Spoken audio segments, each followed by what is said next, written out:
uma pergunta, então. Mais um hábito, Dr. Ronald. Esse eu conheço bem. Vamos lá. A pergunta é a seguinte. Eu bebo café aproximadamente umas 4 vezes ao dia, podendo ser até mais. Todos os dias, tá? Então, a pessoa está narrando aqui que ela bebe muito café. Ela diz aqui que aproximadamente 4 vezes ao dia, podendo ser mais, e todos os dias. E ela pergunta se isso pode ser um problema, essa questão do café. E ela ainda pergunta também, é melhor eu tomar com açúcar ou adoçante? E aí, quando o senhor for falar do açúcar, temos mais uma pergunta que pode ser embutida nessa, que é a questão se o açúcar realmente faz mal à saúde. E aí, se o senhor puder falar sobre isso. Muito, muito bom. Tem uma historinha de uma pessoa que eu conheço que recentemente ficou, um dia sem tomar café e a cabeça doeu. Como é que foi essa história? Eu bebo muito café. Eu amo café. Eu bebo café o dia todo, adoro. E eu tive que fazer uns exames de rotina. E tive que ficar em jejum um tempo maior. E o exame pedia para não beber café nesse jejum. Conclusão, eu fiquei com uma dor de cabeça tão forte, mas tão forte, que eu falei, meu Deus, tomei remédio e a cabeça não melhorava. E eu pensei, meu Deus, o que será? Até eu tô com enxaqueca, comecei a pensar. Fiz o exame, voltei para casa, cheguei em casa, falei, agora eu já posso tomar o café. Tomei o café. Cadê a dor de cabeça? Eu estou preocupada, Dr. Ronald. Fale mais sobre isso, por gentileza. O café, talvez seja o líquido mais bebido no mundo. Mais que água? Pois é. No café vai água, né? Então, já está.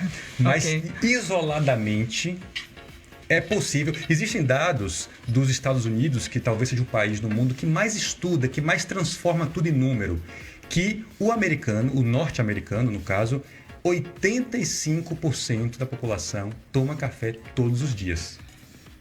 Todos os dias? Todos os dias. Quase 90%. Quer dizer, não tomar é quase uma exceção. Sou eu. Várias vezes ao dia? E o que é que tem no café?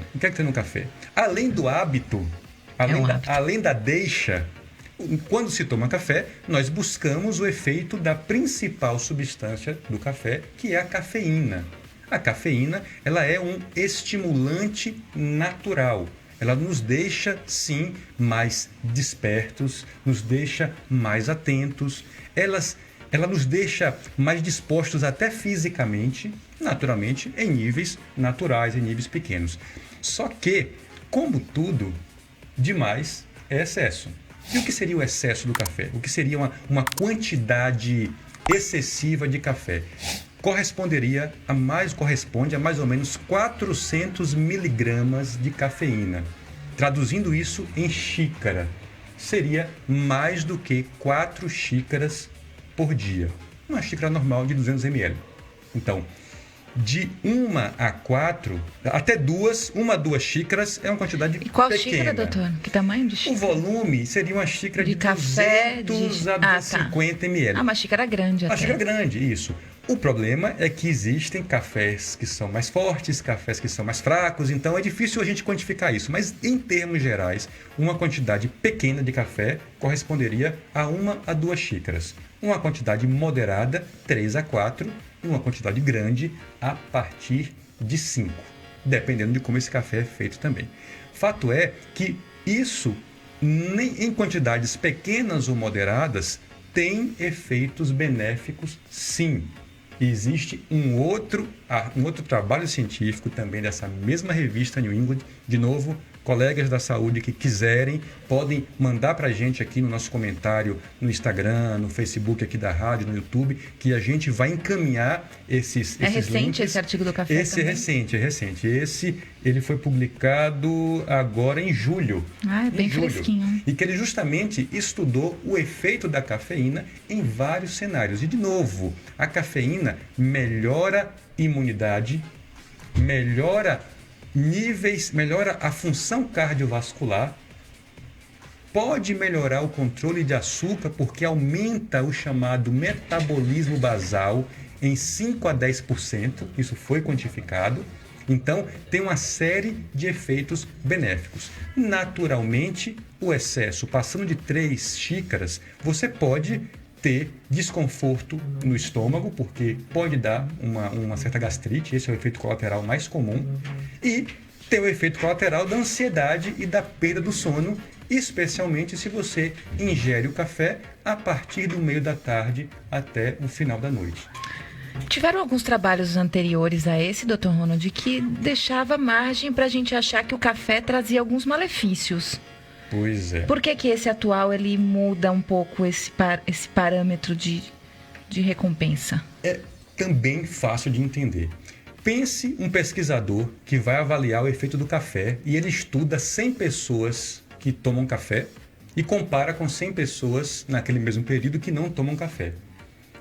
Se ele não tiver o cuidado de saber se nessas 100 pessoas que tomam café e que ele está avaliando os efeitos, se são pessoas que fumam, por exemplo, é possível que os efeitos danosos que ele vai concluir que o café trouxe não seja exatamente por causa do café, e sim por um hábito associado. Um hábito associado, exatamente. Então, quando se faz ciência em medicina, você precisa controlar todos esses fatores. E, às vezes, estudos mal feitos podem levar a conclusões erradas. Vimos isso nos últimos meses de monte em relação a tratamentos para Covid, até de trabalhos que foram publicados em revistas importantes e que depois se viu que o trabalho foi mal feito. Não é porque um trabalho científico está publicado numa grande revista que ele é uma verdade absoluta. O que aconteceu com o café e que gerou uma má fama, boa parte dos estudos foi que foi contaminado com outros hábitos. Então, o café é sim um bom hábito, mas como tudo, tem moderação. Que ser de pouco a moderada quantidade. Em relação ao açúcar, que foi perguntado, aí... Sim, sim. Mas antes de entrar no açúcar, ainda no café, só mais uma colocação, que tem uma outra pergunta que fala um pouquinho sobre isso. Ele pergunta, você comentou que o desconforto maior seria a questão gástrica, é isso?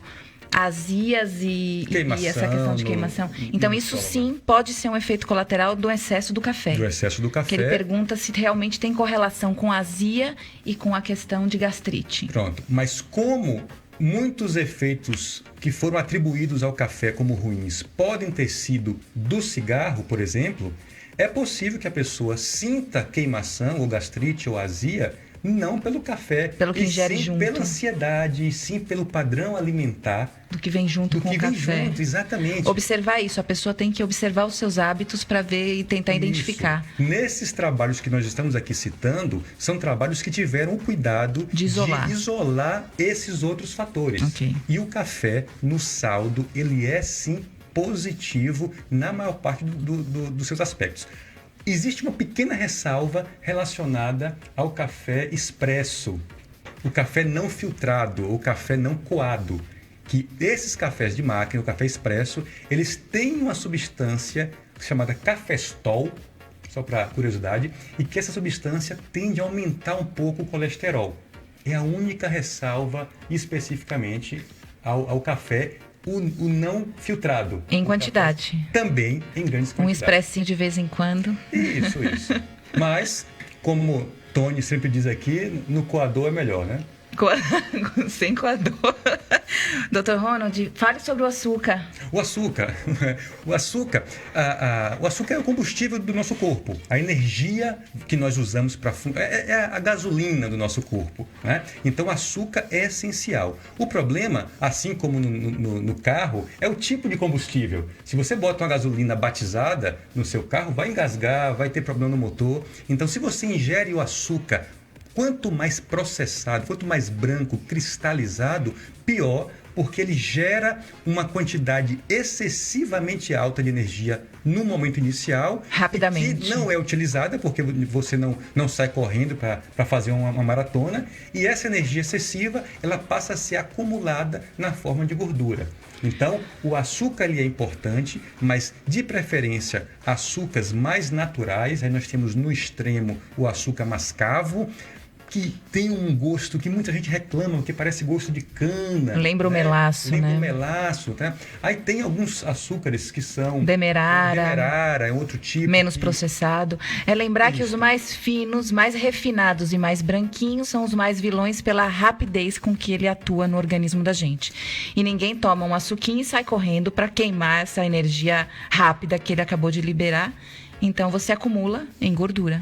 E lembrar que botar açúcar ou adoçante no café é também um hábito. Exato. Pessoas que começaram a cultivar o hábito de tomar o café sem açúcar. Perfeito. No começo parece que é impossível, mas em pouco tempo o sabor do café sem açúcar vai outro ficando sabor. o sabor natural e desejável. Perfeito. Isso é possível.